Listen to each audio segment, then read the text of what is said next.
ආයිබෝවන් අපි අද කතා කරන්න හදන්නේ මානව රුධිර සංසරණ පද්ධතිය පිළිබඳව. රුධිර සංසරණ පද්ධතිය කිව්වම අපිට මතක් වෙන්නේ මොකද්ද? හાર્ට් එක. හાર્ට් එකේ කුටීර හතරක් තියෙනවා. ඒ තමයි උඩේව කර්ණිකා, යටේව කෝෂිකා, දකුණ වම විදිහට අපිට බෙදන්න පුළුවන්. මේ තියෙන්නේ දකුණු කර්ණිකාව. දකුණු කර්ණිකාවට රුධිර නාල දෙකක් සම්බන්ධ වෙලා තියෙනවා. ඒ තමයි දේහයේ උඩ කොටස් වලින් ඉඳන් රුධිර අරන් එන උත්තර මහා ශිරාව, දේහයේ යට කොටස් වලින් ඉඳන් රුධිර අරන් එන අදර මහා ශිරාව. එතකොට දැන් අපේ දේහ පුරා රුධිරය ගිහිල්ලා ආපහු හાર્ට් එකට එන්නේ ඔක්සිජන් සාන්ද්‍රණය අඩු රුධිරයනේ. ඒ කියන්නේ ඔක්සිජනේ හුත රුධිරය. ඔක්සිජනේ හුත රුධිරය ආවහම ආපහු අපිට ඔක්සිජන් ගන්න ඕනේ. එතකොට දැන් දකුණු කර්ණිකාවෙන් සංකෝචනය වෙලා දකුණු කර්ණිකාවේ තියෙන රුධිරය එනවා දකුණු කෝෂිකාවට. දකුණු කෝෂිකාවට සම්බන්ධ වෙලා දිනවා පුප්පුෂීය ධමනිය. පුප්පුෂීය ධමනියෙන් රුධිරය පෙනහළු වලට ගිහිල්ලා පෙනහළු වලින් ඔක්සිජන් අරගෙන ඔක්සිජන් සාන්ද්‍රණය වැඩි කරගෙන ඔක්සිජන් සාන්ද්‍රණය වැඩි රුධිරයට මොකක්ද කියන්නේ ඔක්සිජනීකృత රුධිරය. ඔක්සිජනීකృత රුධිරය ආපහු පුප්පුෂීය ශිරා හතරකින් එනවා වම් කර්ණිකාවට. ඒ තමයි දකුණු පෙනහල්ලේ ඉඳන් දකුණු පුප්පුෂීය ශිරා දෙකකින් වම් පෙනහල්ලේ ඉඳන් වම් පුප්පුෂීය ශිරා දෙකකින් විදියට වම් කර්ණිකාවට එනවා. වම් කර්ණිකාව සංකෝචනය වෙලා වම් කර්ණිකාවේ තියෙන රුධිරය වම් කෝෂිකාවට එනවා. වම් කෝෂිකාවෙන් තමයි වම් කෝෂිකාවට සම්බන්ධ වෙලා තියෙනවා සංස්ථානික මහා ධමනිය. සංස්ථානික මහා ධමනියෙන් දේහය පුරා රුධිරය බෙදා හරිනවා. එතකොට මිනිස් රුධිර සංසරණය සිද්ධ වෙන්නේ දිත්ත රුධිර සංසරණය. දිත්ත රුධිර සංසරණය කියන්නේ දේහ හරහා රුධිරය එක් වතාවක් ගමන් කරද්දී හෘදය හරහා රුධිරය දෙවතාවක් ගමන් කිරීම. ඒ කියන්නේ මුලින්ම හෘදයට රුධිරය එනවනේ. ආවට පස්සේ පෙනහළු වලට යනවා. ඊට පස්සේ ආපහු හෘදයට එනවා. ඊට පස්සේ තමයි ආපහු දේහ පුරා රුධිරය බෙදා හරින්නේ. ඒකට තමයි දිත්ත රුධිර සංසරණය කියන්නේ. ඒ කියන්නේ දේහ හරහා එක් වතාවක් රුධිරය ගමන් කරද්දී හෘදය හරහා දෙවතාවක් රුධිරය ගමන් කිරීම. දැන් අපිට හෘදයේ කපාට තුනක් බලා ගන්න පුළුවන්. ඒ තමයි දකුණු පැත්තේ තියෙන දකුණු ත්‍රිතුණ්ඩ කපාටය, වම් පැත්තේ තියෙන දීතුණ්ඩ කපාටය, ආයේ පුප්පුෂීය ධමනියත් සංස්ථානික මහා ධමනියත් ආරම්භ වෙන තැන තියෙන අටසඳ කපාට. දැන් ත්‍රිතුණ්ඩ කපාටය දීතුණ්ඩ කපාටය අමතක වෙනවා පොඩ්ඩක් පැටලෙනවා වගේ නම් තියෙන පැත්ත අපිට පුළුවන් දකුණ තියෙනවනේ. දකුණ කියන්නේ අකුරු 3යි. එතකොට ත්‍රි කියන්නේ 3නේ. දකුණු කියන්නේ අකුරු 3යි, ත්‍රි කියන්නේ 3. දකුණු පැත්තේ තියෙන ත්‍රිතුණ්ඩ කපාටය. වම කියන්නේ අකුරු 2යිනේ. වම් මේ දී කියන්නේ 2. වම් පැත්තේ තියෙනවා දීතුණ්ඩ කපාටය. ඒකෙන් අපිට මතක තියාගන්න පුළුවන් මේ ත්‍රිතුණ්ඩ කපාටේ තියෙන මොන පැත්තේද දීතුණ්ඩ කපාටේ තියෙන මොන පැත්තේද කියලා. ත්‍රිතුණ්ඩ කපාටේ දකුණු පැත්තේ, දීතුණ්ඩ කපාටේ තියෙන්නේ වම් පැත්තේ. ඊට පස්සේ දැන් මේක දිත්ත රුධිර සංසරණයක් කිව්වනේ. දැන් හැමතිස්සෙම අපිට රුධිරය මේ හાર્ට් එකට රුධිරය අරන් එන්නේ ශිරා වලින්.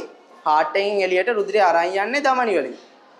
හાર્ට් එකට එන්නේ ශිරා අරන් යන්නේ ධමනි.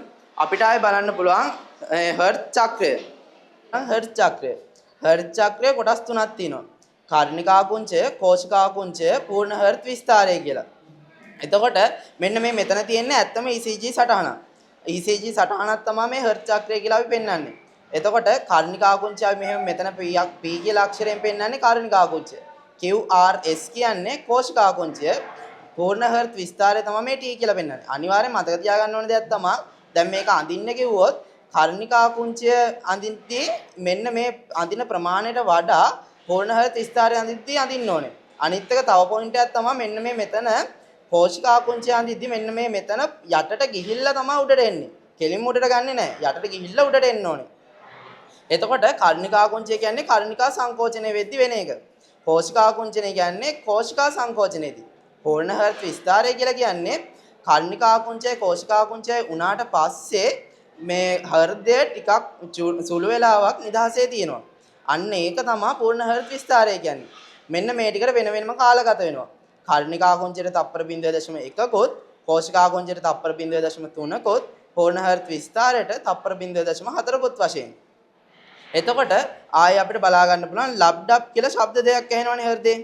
ලබ්ඩබ් කියන්නේ ලබ් ශබ්දය කියන්නේ ලබ් ඇහෙන්නේ ත්‍රිතුණ්ඩ කපාටයේ දීතුණ්ඩ කපාටයේ වැහෙද්දී.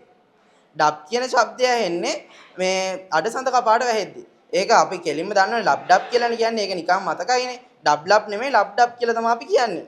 එතකොට ලබ්ඩබ් කියද්දී මුලින්ම ලබ් කියලානේ කියන්නේ.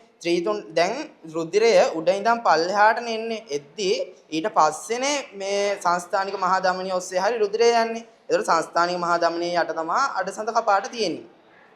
ඊට කලින් හම්බ වෙනවනේ ත්‍රිතුණ්ඩ කපාටය දීතුණ්ඩ කපාටය. ඒ ත්‍රිතුණ්ඩ කපාටය දීතුණ්ඩ කපාටය හම්බෙද්දී මුලින්ම ඇරෙන්නේ ඒකනේ ඇරිලා වැහෙන්නේ. එතකොට ලබ් ශබ්දය ඇති වෙන්නේ ත්‍රිතුණ්ඩ කපාටය දීතුණ්ඩ කපාටය වැහෙද්දී. ඩබ් ශබ්දය තමයි දෙවෙනියට ඇති වෙන්නේ. ඩබ් ශබ්දය ඇහෙන්නේ අඩසඳ කපාට වැහෙද්දී. ඊට පස්සේ අපි බලමු මොලේ කොටස්. මොලේ ප්‍රධාන වශයෙන් කොටස් තුනකට බෙදෙනවා. ඒ තමයි මස්තිෂ්කය, අනුමස්තිෂ්කය, සුෂුම්නා ශීර්ෂකය කියලා. මස්තිෂ්කයෙන් කරන්නේ හිතීම, බුද්ධිය වැනි උසස් මානසික ක්‍රියා පාලනය කරන එක. අනුමස්තිෂ්කයෙන් තමයි දේහයේ සමබරතාවය වගේ ඉච්ඡානුක ක්‍රියා පාලනය කරනවා. ඊට පස්සේ සුෂුම්නා ශීර්ෂකය. මේ තියෙන සුෂුම්නා ශීර්ෂකය. සුෂුම්නා ශීර්ෂකයෙන් තමයි හෘද ස්පන්දන වේගය, ශ්වසනය වගේ අනිච්ඡානු ක්‍රියා. ඉච්ඡානු ක්‍රියා කියන්නේ අපි හිතලා කරන දේවල්. අනිච්ඡානු ක්‍රියා කියන්නේ අපි හිතන්නේ නැතුව. ඒ කියන්නේ ශ්වසනය, හෘද ස්පන්දන වගේ අපි හිතන්නේ නැතුවනේ කරන්නේ. ඒ වගේ ඒවට තමයි අපි කියන්නේ අනිච්ඡානුක ක්‍රියා කියලා. ඒ වගේ අනිච්ඡානුක ක්‍රියා පාලනය කරන්නේ මේ තියෙන සුෂුම්නා ශීර්ෂකයෙන්. අනුමස්තිෂ්කයෙන් තමයි දේහයේ සමබරතාවය පාලනය කරන්නේ. මේ වීඩියෝ එකේ අවසානයේ මම ඇත්ත මොලේකුයි මේ හાર્ට් එකකුයි මම දාලා තියන්නම්.